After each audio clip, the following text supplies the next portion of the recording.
Now again, moving to Great Britain with David Lambert. The historical parks are your specialty, and you're in charge of the R&D department of Parks Agengy in Great Britain, specializing in the protection and preservation of these historical parks.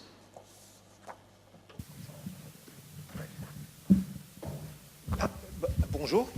That's the end of my French. I'm so sorry.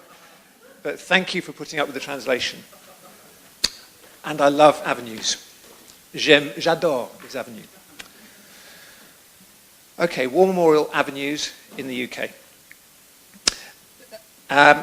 We've mentioned Gillespie, and I've taken a bit of time to flesh that out in my talk. So the idea of planting an avenue of trees as a memorial to the First World War in the UK is given eloquent, but not necessarily the first, expression in a now famous letter from Lieutenant A.D. Gillespie, Alexander Gillespie, whose posthumous letters from Flanders to his home people, was first published in 1916. Very quickly in the same year, went through 3 editions. And they're a poignant testimonial running up to the eve of the Battle of Loos, in which Gillespie was killed. The young man, Gillespie, was in these letters, he writes about the gardens and the orchard in the chateau where he was billeted. It's a moated farmhouse rather than a chateau, small moated building. Taking refuge in quiet moments among its cherry trees and wild flowers. He regretted the loopholing of the walled garden and the trenches and the sandbag parapets that ran through its flower beds, but he still enjoyed the apple and the cherry blossom in the orchard. He collected plants from a nearby ruined village for the garden he created at the trenches. Wallflowers, peonies, pansies and many others, he says, rather cruel to transplant them perhaps, but there are many left. And out of this love of nature and trees and the solace he found in them, came his idea, which is expressed in the letters, that when the peace comes, they make a great road all along the line of this western front, with a broad strip of ground on either side, well planted with fruit trees and trees for shade. He drew his inspiration not only from the trees around him on the western front, but also, he says, from a memory of Arlington Cemetery in Washington. It's not, he wrote, in the least a morbid place like most cemeteries, but a beautiful garden, which from its character is more than a public park can ever be. He elaborates on this idea in a letter to the headmaster of his former school, Winchester College, one of the great British schools, reprinted in the 3rd edition of his letters in 1916. He writes this: "These fields are sacred in a sense, and I wish that when the peace comes, our government might combine with the French government to make one long avenue between the lines from the Vosges to the sea, or if that is too much, at any rate from La Bassée to Ypres. The ground is so pitted and scarred and torn with shells and tangled with wire that it will take years to bring it back to use again. But I would make a fine broad road in the no man's land between the lines, with paths for pilgrims on foot, and plant trees for shade and fruit trees, so that the soil should not be altogether waste. Then I would send every man, woman and child in Western Europe on pilgrimage along that Via Sacra, so that they might think and learn what war means from the silent witnesses on either side." A sentimental idea perhaps, but I think it might make the most beautiful road in the world. Well, his proposal for a Via Sacra was taken up by the influential magazine The Spectator in an editorial piece on the 1st of April 1916, which I'm glad to say Gordon Fulton will be talking about in a moment, followed up by correspondence in its columns, endorsed in turn by the Morning Post later in the month. That's April 16. In February 1916, The Spectator ran an article by the architect Clough Williams-Ellis, who was a serving officer in France at the time, who wrote of the desirability of gardens or avenues or walks or groves as communal memorials, whether at home or abroad. And then in June, the magazine writes a long appreciation of Gillespie himself and his brilliant suggestion, as they say, of a great memorial road. They'd been reminded to acknowledge him by his father, who'd written into the magazine. Well, the idea of an avenue along the Western Front itself, of course, does not come to fruition, overtaken by the natural desire of the local population to reclaim their landscape rather than perpetuate its brutal subdivision. What did come to fruition in the UK was the idea of roads or avenues of remembrance.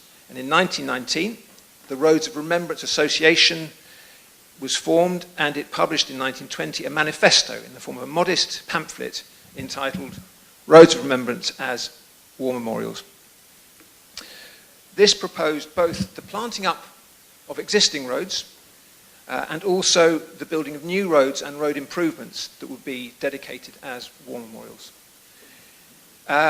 It also touched on the heroic and the poetic in this idea, with this acknowledgement of the symbolism of trees, suggesting cherry as the soldier's bloom which falls in full beauty, and the biblical sentiment from the Song of Songs, as the apple tree is among the trees of the wood, so my beloved among the sons of men. It also suggested trees being planted by relatives or comrades, and name plaques to be attached, echoing the classical practice of hanging odes on branches or carving warrior in the bark. I've puzzled over the connection between Gillespie's vision and the Roads of Remembrance Association. Firstly, there's the Spectator articles and the letters that follow it up. A second source may have been the Reverend Hubert Burge, Bishop of Southwark, from 1911, and later, 1919, the Bishop of Oxford. He'd been the headmaster at the school when Gillespie was a boy there. And he wrote a very moving preface to the Letters from Flanders based on personal recollection of Gillespie. Now, Burge was a well-connected member of the establishment who numbered the Prime Minister, Lord Asquith, amongst his correspondence. So there's several currents that lead from that very beautiful letter into the realization of an association. Planting trees as memorials, of course, is a familiar idea. It's not clear how widely circulated the pamphlet became. It was an energetic new association. Its members included Samuel Hamer, who was the Secretary of the National Trust. And he played a part in dedicating one of the mountains in the Lake District to Lieutenant John Hamer, 1920. And the association continues in 1928 as a subcommittee of the newly formed Roads Beautifying Association, which had been set up by the Minister for Transport, Lord Mount Temple. And it included, that's the Roads Beautifying Association, such influential figures as Lionel de Rothschild, W.J. Bean, author of the great Trees and Hardy Shrubs of Great Britain, and later the Duke of Devonshire. And as we see, it continues to sponsor Memorial Avenue projects. In the UK, and I'd be very interested to know if this is the case in mainland Europe, it's clearly the case in other Commonwealth countries, but in the UK, the decisions and the fundraising for war memorials was entirely delegated to local level. There were parish councils, villages, towns. There was no state sponsorship apart from the cenotaph in London. Almost entirely devolved down away from the state. And after the armistice, it was these local war memorial committees who raised the funds and also made the decision over what form of memorial they wished to pursue. I've written a paper in Garden History about the choice between, which Joanne talked about, useful memorials and monumental memorials, or as they were sometimes called, useless memorials. Who wants a statue or a cross or a monument when we can have something that is for the living and for the future? It's a very emotive subject. And many local communities rejected the idea of the monumental option in favour of a whole range of things: libraries, village halls, community facilities, and recreation grounds, gardens, parks. And these were a very popular form of commemoration. But so too was the idea of planting individual trees or avenues. Trees have been associated with commemoration since ancient times, with Ovid's tales of metamorphosis, and since prehistory, their long lives, stretching far beyond that of humans, have seen them imbued with religious or mystical significance. In the UK, Oaks especially often were commemorated, had a commemorative function to kings, queens, battles, and there are still many Waterloo plantations in the parks in England, the private parks in England, to commemorate 1815. After 1918, there are examples of individual trees planted as war memorials, such as those in Forbury Gardens in Reading Bottom and Corby Castle in Cumbria. A number of war memorial trees were grown from acorns from Verdun, as someone mentioned earlier. The North West Railway Company ran a special service bringing back acorns from Verdun, and also boxes of soil from Verdun. It was considered to be a sacred association. But the significance of the avenue seems to have particularly captured public imagination, as we've seen already, of course. Its association with the poplar-lined roads of France were important to returning soldiers, while its associations with the idea of a pilgrimage or a via sacra, as Gillespie talked about, a meditative exercise, which may be less explicit in Protestant culture, but nevertheless was also clearly important. And of course, an avenue mirrors a column of men, and the vulnerability of trees to being felled made them especially poignant. Now, I haven't done the maths the way that Stuart has on numbers of avenues in the UK, but it's nowhere near as many as in Australia. It's absolutely blown me away, those statistics. I think I've found 25, 26 that I've been studying. There may be more, but clearly there was something about the avenue that was maybe, it's a very interesting thing to talk about. It's a question of space. It's a question of this, maybe the symbolism as well. It would be very interesting to study it, but they weren't planted in the same numbers in the UK as in the Commonwealth countries. There were, though, some very ambitious ideas. There was a circular memorial avenue for the city of Bradford proposed that was 9 miles long with 3,000 trees, but it didn't happen. I'd say that my working definition being that they're linear, that they're planted in the interwar period, which I appreciate there were trees being planted during the war, and specifically they're dedicated as war memorials. So I'm just going to give you a flavour of these. A number of avenues were planted in war memorial parks, which were quite a popular initiative in the UK. They were often, but not always, associated with a monumental memorial. This is in Fleetwood Park in Lancashire.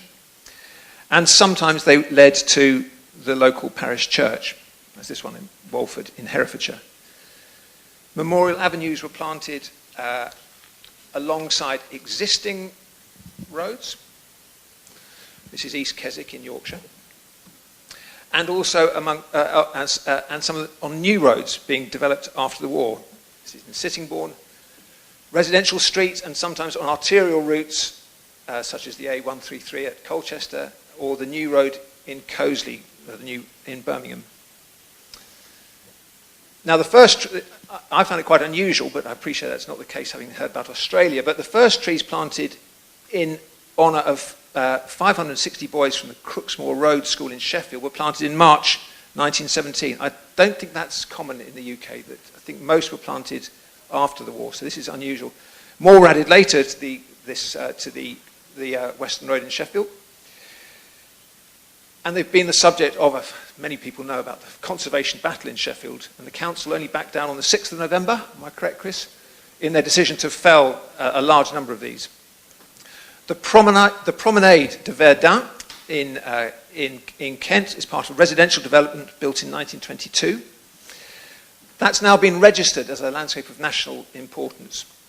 And the famous tree cathedral at Whipsnade uses linear tree planting as a war memorial, so two of my criteria. It's planted late, it's planted in 1932, but it was much more ambitious than a simple avenue, so I've not really counted that. The choice of tree was important. I've found in the UK no examples of coniferous planting, for example.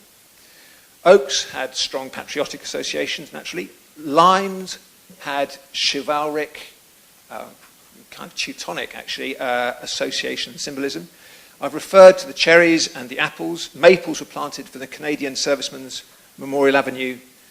in Bramshot in Hampshire, and of course Lombardy poplars, such as those planted in the Avenue de Verdun, were of course associated with the roads leading to the Western Front. The act of planting was also an important part of the symbolism. Ex-servicemen planted the avenues at Tyler's Green in Hampshire. At Fleetwood, I showed you a picture of earlier, it was the children of the fallen, and at Downham, it was next of kin. In some cases, the memorial inscription was general. This one is for the Western Road in Sheffield on the top left, and this is from Horsforth. So a single inscription for the whole avenue. In many cases, though, name plaques were made of brass or cast iron or nickel, either attached to the trees or installed at the foot on plinths. And what's nice is the one on the top left. You'll see the Roads Beautifying Association had sponsored that. And some were just on wooden stakes. 5. We'll be fine. The plaques at Downham were attached with telegraph cable brought home from France to each tree. And a number of these have been reinstated as part of the centenary commemorations. It's a paradox that the vulnerability of trees to being felled or to disease adds to their poignancy as a memorial. A number of avenues have been partly or completely replanted as trees have failed either to disease or have been felled for development. At Coseley in the West Midlands, 350 trees planted along the Birmingham New Road were almost all lost subsequently, partly because local government reorganisation meant that the district council that had planted them and had been responsible for their upkeep was merged, and their identity as a memorial was forgotten at a corporate level, at the council level. I'm glad to say they're now being replanted, those ones. The Canadian Servicemen's Memorial Avenue that I showed you the picture of with its wonderful rows of maples was felled completely in 1995 on highway safety grounds and replanted further away from the road. The Lombardy poplars in the Promenade de Verdun were destroyed by the 1987 hurricane storms in 1987 and were replanted 2 years later. Anyway, since 2014 and the centenary of the First World War, there's been a great increase in interest in these memorials and numerous local projects to replace and replant missing trees, to restore name plaques, and to research the family history of the individuals, the war dead.